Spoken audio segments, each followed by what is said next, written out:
उनकी साइकिल यात्रा के साथ DS4 चलाने लग गया। मिशन वही था जो जगदेव बाबू का था, बाबा साहब का था। उसके बाद कुछ बातों को लेकर के संघर्ष हुआ और 16 जनवरी 2002 को मैंने पार्टी बसपा को छोड़ दी। 84 में बसपा बनी। हम तो 81 से मान्यवर के साथ साइकिल चला रहे थे और इसके बाद में बहुजन की धारा में जुड़ गया।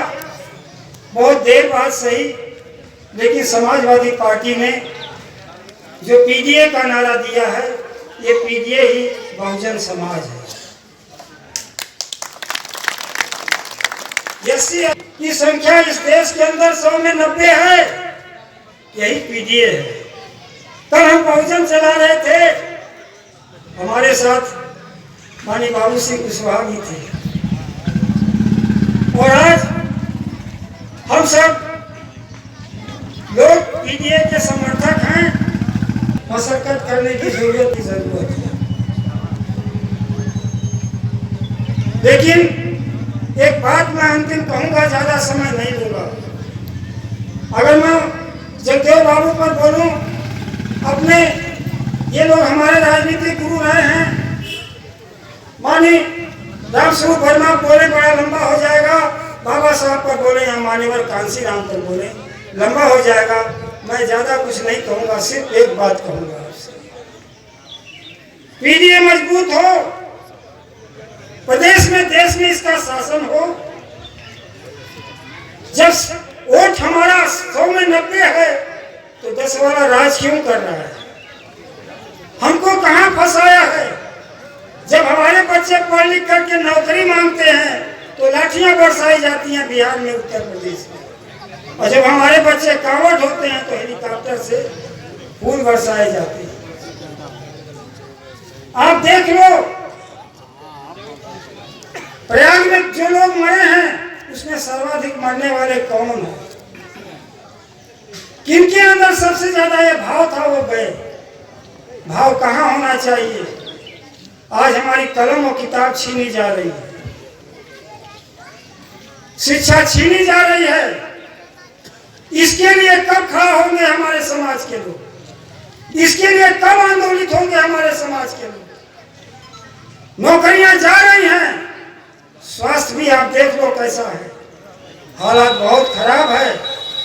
इसलिए मैं एक बात अंतिम कहूंगा कि PDA का शासन देश में, प्रदेश में सब जगह पैदा हो, उसके लिए एक काम करना पड़ेगा। 5 सितंबर 1974 को हमारे शहीद जगदेव प्रसाद जी को लाखों के भीड़ को शांत करने के लिए पुलिस ने कहा, अगर आप इनको शांत करने के लिए कहेंगे तो ये लोग शांत हो जाएंगे। वो चबूतरे पर खड़े होकर के जैसे ही वो शांत करने चले, पीछे से DYSP ने गोली मारा।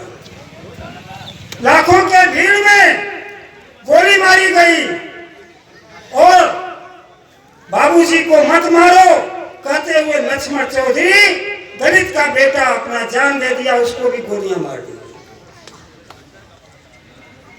इससे आपको सबक लेना पड़ेगा। अगर PDA को देश और प्रदेश में शासन में लाना चाहते तो दलितों पर कहीं भी अत्याचार हो, हम पिछड़े वर्ग के भाइयों से प्रार्थना करेंगे कि घर परिवार जाकर के उसकी मदद के लिए खड़े हो जाओ, उसके ताकत बन जाओ। PDA बनाने की जो बहुत आसानी से जिन लोगों ने हमको तोड़ा है, जुड़ाव बहुत तेजी से दलित में, पिछड़ों में, अल्पसंख्यकों में बन जाएगा। वो हमको तोड़े हैं, उनका काम हमको तोड़ के रखना, हमारा काम है जोड़ के रखना। हम जोड़ेंगे तब जब हम उनके दुख मुसीबत में खड़े होंगे तब। जगदेव बाबू के साथ 52% का एक भी नौजवान शहीद नहीं हुआ, न कुर्बानी दिया। अगर कुर्बानी दिया तो दलित के बेटे ने दिया। ये पिछड़े वर्ग के लोगों पर कर्ज है, इस कर्ज को अगर चुकता कर दोगे तो PDA को कोई सत्ता में आने से रोक नहीं सकता। इन्हीं बातों के साथ वाणी को ध्यान देता हूँ। जय भीम। से महापुरुष जिनकी हम आज जयंती मना रहे हैं और उनके व्यक्तित्व और कृतित्व पर प्रकाश डाल रहे हैं, आप प्रत्यक्षदर्शी गवाह हैं। सौभाग्यशाली हम सब भी हैं कि आज हम जो आंखों देखा हाल है वो आपके मुखारबिंद से हम लोग सुने और अवगत हुए। साथियों, हम आप सब अपने मुख्य अतिथि और आज के अध्यक्षता कर रहे हैं परम आदरणीय हम लोगों के लोकप्रिय जिला अध्यक्ष महोदय और तमाम यहाँ जो हमारे आए हुए सभी सामाजिक कार्यकर्ता साथी, हमारे माताएं बहनें, पिता तुल्य बुजुर्गगण, नौजवान साथियों, प्रिय बच्चों, आप सबसे बस अनुरोध है कि आप धैर्य बनाए रखें। आप सबसे अनुमति लेते होंगे, इनसे हमको ऊर्जा मिलती है और इसलिए ये लोग जो है ये समाज को एक दिशा दे सकते हैं। समाज में एक जो पीडीए का नारा है उस पर आप कार्य कर सकते हैं। ऐसे नौजवान साथी के हम जाओ, इनका हौसला बढ़ाने के लिए मैं चाहूंगा कि हमारे तमाम जो साथी आए हैं आप लोग ताली बजाकर स्वागत करिए। ये मंजेश जी ने जो बातें रखी ये वर्तमान समय की कटु सच्चाई है जिसको इन्होंने रखा है। हम चाहेंगे कुछ सेकंड में, क्योंकि सारी बातें मंजेश जी ने कह दिया है। आप दोनों लोग हमेशा एक दूसरे से वार्तालाप करते हैं, दोनों लोग इस कार्यक्रम के प्रमुख आयोजक हैं और रामविलास मौर्य जी बस कुछ सेकंडों में आप अपने शब्दों से अभिवादन और स्वागत करके अपनी बात को समाप्त करते हैं, क्योंकि मुख्य अतिथि जी को भी जाना है, अध्यक्ष जी को भी जाना है। एक मेमोरेंडम आप सबको दिया जाए और इस आशा और उम्मीद के साथ एक प्रतीक के रूप में आज उस संविधान की रक्षा के लिए पूरे पीडीए समाज को आगे आना है और हमेशा इसके लिए सतत प्रयास करना है। साथियों, कार्यक्रम को आगे बढ़ाते हुए मैं चाहूंगा हम लोगों के बीच में बहुजन समाज को जगाने में अपना पूरा जीवन न्यौछावर करने वाले हम लोगों के बीच में और जगन्नाथ कुशवाहा जी हैं। काफी दिनों से हम लोग कई वर्षों तक कार्य किए हैं आपके नेतृत्व में, आपके सानिध्य में। ऐसे शख्सियत को हम बुलाना चाहेंगे कि आज के जयंती के अवसर पर ऐसे महापुरुष के व्यक्तित्व और कृतित्व पर आप अपने विचार व्यक्त करें और हम सबका मार्गदर्शन करें। बुजुर्गों को नमन करते हुए आज के कार्यक्रम के मुख्य अतिथि सम्मानित मंच समाजवादी पार्टी के जिलाध्यक्ष, सभागार में सभा में बैठे जाने बच्चों, हमको आज अपने सांसद समाजवादी पार्टी के लोकसभा में उपनेता माननीय बाबू सिंह कुशवाहा को सुनने आए थे।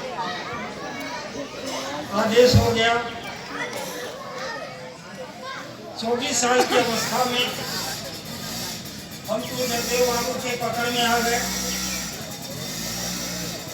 और सोचा था पढ़ लिख करके नौकरी करूंगा, बाल बच्चों का पालन पोषण करूंगा, लेकिन मेरी तो धारा ही बदल गई और 5 सितंबर 1974 को उनकी हत्या हुई। दुखद स्थिति थी। 6 तारीख को मैं पटना पहुंच गया, शव यात्रा में भाग लिया, लेकिन जो उस शव यात्रा का कसम था, जो उनकी वाणी थी, जो उनका क्रियाक्रम था कि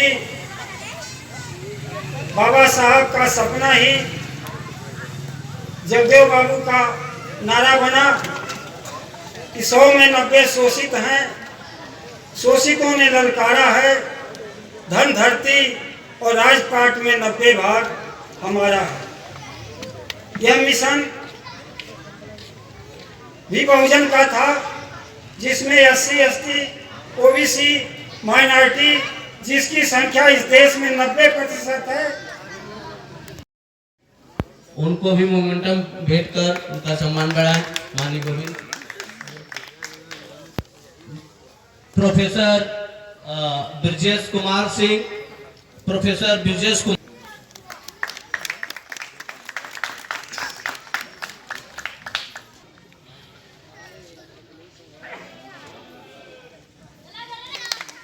इसी कड़ी में हम विजय लाल वर्मा जी से अगली कड़ी में है अनिल मौर्य जी मास्टर साहब। मोमेंटम भेंट किया जा रहा है। माननीय गोविंद जी द्वारा उनको मोमेंटम भेंट किया जा रहा है। उनको पक्तियां दिया जाए, आगे की दी जाए, उनको प्रोत्साहन किया जाए। सहाय का अगर शोषण किया जाता हो, कोई भी एक विषय उठाइए तो उस पर बोलने के लिए कम से कम समय तो चाहिए ही चाहिए। आपने सेकंडों में समय दिया है जो बहुत कम है। एक बार आग्रह करेंगे, चूंकि अब अपने यहाँ दानियालपुर के पावन धरती पर आज मुख्य अतिथि हमारे बीच माननीय परम आदरणीय जौनपुर के सांसद सदन के उपनेता बाबू सिंह कुशवाहा जी और इस जयंती का अध्यक्षता करते हुए माननीय परम आदरणीय सुजीत यादव जी जो सपा के जिला अध्यक्ष हैं और पहली पीढ़ी के लोग हैं जो इलाहाबाद यूनिवर्सिटी तक पहुँचे और अपने घर के पहले लोग हैं जो सबसे ज़्यादा पढ़े लिखे हैं। और हम लोग जब वहाँ पहुँचे, चूँकि इंटर यहीं से हुआ तो हम लोगों को पता नहीं था, कुछ भी नहीं जानते थे। जब हम लोग ग्रेजुएशन करने गए तो हमको पता चला कि ये लोग कौन हैं। हम वहाँ से स्टडी किए। वहाँ हमको चूँकि सिलेबस में हमको नहीं पढ़ाया गया था, लेकिन जब हम लोगों ने पढ़ना शुरू किया तो हमें बड़ा दर्द भी हुआ कि हमारे साथ इतने दिनों तक हजार साल तक हम गुलाम क्यों रहे। फिर हम लोगों ने सोचा कि अगर मैं पढ़ा हूँ तो मेरे बाप और दादा क्यों नहीं पढ़ पाए, क्या मजबूरियाँ थी। और अगर मैं यहाँ तक आया हूँ तो यहाँ आने का किसका सबसे बड़ा हाथ रहा। तो पढ़ने के बाद पता चला कि शायद माँ बाप ने अपना पेट काट कपट कर हमको इलाहाबाद और यूनिवर्सिटी तक हम लोगों ने यहाँ तक पहुँचे हैं। लेकिन फिर इसके बाद नहीं आ पाते, हमारे माँ बाप भी रहकर शायद यहाँ तक नहीं हमको ला पाते। लेकिन चूंकि अपनी बात संक्षिप्त में रखना है तो मैं ये कहना चाहूँगा कि एक समय में नेता फाजली लिखा करते थे कि नन्हे मुन्ने हाथों को चांद सितारे छूने दो, 4 किताबें पढ़कर ये हम जैसे बन जाएंगे।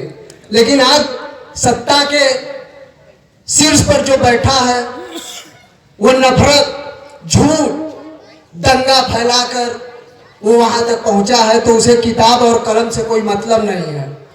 और हमें कि अगर हमारे ये महापुरुष न होते तो शायद हम यहाँ नहीं खड़ा होते। और ये महापुरुष की वजह से आज हम अच्छे कपड़े, अच्छे टाई, अच्छे बेल्ट और जीन्स, लिवाइस का शर्ट, पीटर इंग्लैंड का शर्ट, स्पार्की का जीन्स हम लोग जो पहन रहे हैं ये इनकी देन है। नहीं, हमारी औकात नहीं थी। हजार साल हमारे महापुरुष हमारे पुरखे बधुआ मजदूर की तरह वहाँ अपनी जिंदगी बिता दी, कुत्ते बिल्लियों की तरह मर गए, उनका कुछ पता नहीं चला। आज 100-200 सालों में जो हमारे महापुरुषों ने निरंतर लड़कर जो अधिकार दिला है वो सारे अधिकार एक एक करके हमारी आंखों के सामने छीना जा रहा है। मैं उन सारे लोगों को धन्यवाद कहूंगा कि आज इस मंच पे और इस सभागार में और यहाँ जिस आयोजन में अगर कोई आया है तो निश्चित रूप से इस विचारधारा को सुनने आया है। हम लोगों ने किसी को पैसा या किसी लालच में हम लोगों ने नहीं बुलाया है। इसका मतलब है कि सब लोगों को अपने हक और अधिकार का कहीं ना कहीं इल्म है। और आज किताब और कलम सबसे ज़्यादा खतरे में है, क्योंकि वो जानते हैं कि किताब और कलम से कोई बड़ी हथियार नहीं होता है। चूंकि कलम और किताब ही क्रांति करती है, ये इतिहास हमारा गवाह रहा है। और इस किताब और कलम बचाना हमारे नौजवानों की क्यों जरूरत है। जो चीजें हमको लाभ मिला, संविधान का हमने लाभ लिया, आरक्षण का लाभ लिया, तो हमारी जिम्मेदारी भी सबसे ज्यादा है। मैं ये कहता हूं कि समाज को भी तैयार होना पड़ेगा। नेता तभी बोलेगा जब समाज तैयार होगा। नेता मंच से तभी बोलेगा कि समाज उसका कितना जागरूक है। और नेता को भी मैं क्लीन चिट नहीं दे रहा हूँ, नेता को भी समाज के लिए उनकी बातों को, उनकी चीज़ों को समझना पड़ेगा। हम लोग तो गांव-गांव और जब तक अपनी सारी जिम्मेदारी को समझ रहे हैं, जब तक हम लोगों को ज्ञान हुआ है, हम लोगों के बीच ऐसा नहीं है कि हमें कोई लाभ है, कोई लालच है। हम लोग जाकर ये चाहते हैं कि ये हमारी लड़ाई जो हमारे पुरखों ने लाकर यहाँ तक खड़ा किया है, और वो हमारे लिए अगर वो छीन जाएगा तो ये हमारे लिए, हम अपनी पीढ़ियों को अपना शक्ल और अपनी मुंह दिखाने के काबिल हम लोग नहीं बचेंगे, हम जवाब नहीं दे पाएंगे। जो लाभ हमको मिला है, हम लोग इलाहाबाद यूनिवर्सिटी में पढ़ते थे तो 80 रुपए में हम लोगों ने जो है कि ये डिग्री जो है हासिल किया, 80 रुपए में। आज वो 400% फीस बढ़ गई है। जो है कि जो फीसें 100 रुपया होता था वो 4000 हो गया है। स्कूलें बंद हो रही हैं, 27,000 स्कूल लगभग अभी बंद हो गया उत्तर प्रदेश में। पूरे भारत में जब से 2014 में सरकार आई है, 1 लाख से ज्यादा स्कूल बंद हो गए। IIT अभी कुछ दिन पहले मैं एक आंकड़ा देख रहा था, मीडिया की रिपोर्ट आई थी, ऑक्सफर्ड की रिपोर्ट, कि 2014 और 2022 के बीच में एडमिशन जरूर लिया, लेकिन उनको प्रताड़ना हुई और बीच में ही वो ड्रॉप आउट कर गए। ये हमारे लिए सबसे बड़ी नुकसान है। ये हमारे बहुत जो है सोशल पूंजी का नुकसान है, क्योंकि IIT IIM में आप समझते हैं कि वो मलाई वाला पोस्ट है, वहाँ करोड़ों करोड़ों के लड़के पैकेज में जाते हैं और हमारे बच्चों का लगातार ह्यूमिलेट किया जा रहा है। उन्हें जो है वहाँ पे बेइज्जत किया जा रहा है, वो कहीं आत्महत्या कर ले रहा है, कहीं कुछ हो जा रहा है, कहीं पढ़ाई छोड़ दे रहा है। और IIT IIM में आप समझते हैं, अभी कुछ दिन एक बच्चा दलित था, वो IIT में एडमिशन हुआ और किसी कारण उसके पास पैसा नहीं हुआ, मुजफ्फरनगर का था, और उसने जो है अपनी लड़ाई लड़ी और वो हाई कोर्ट गया और सुप्रीम कोर्ट जाने के बाद उसे सुप्रीम कोर्ट ने कहा कि नहीं, एडमिशन मिलना चाहिए, ऐसे होनहार बच्चों को हम बीच में नहीं छोड़ सकते हैं। लेकिन जाति अब गांव से उठकर शहरों में चली गई है, शहरों में उठकर ये इंटेलेक्चुअल वर्ग में चला गया है। सारा चीज जाति देखकर और झंडे ऐलान के तहत हो रहा है। इसलिए हम लोगों को जागने की जरूरत है, अपने हक अधिकार के लिए ये हक अधिकार बचाने की जरूरत है कि जो लाभ हमने संविधान का लिया है, आरक्षण का लिया है, उस लाभ को हमारी पीढ़ियों को भी मिलना चाहिए।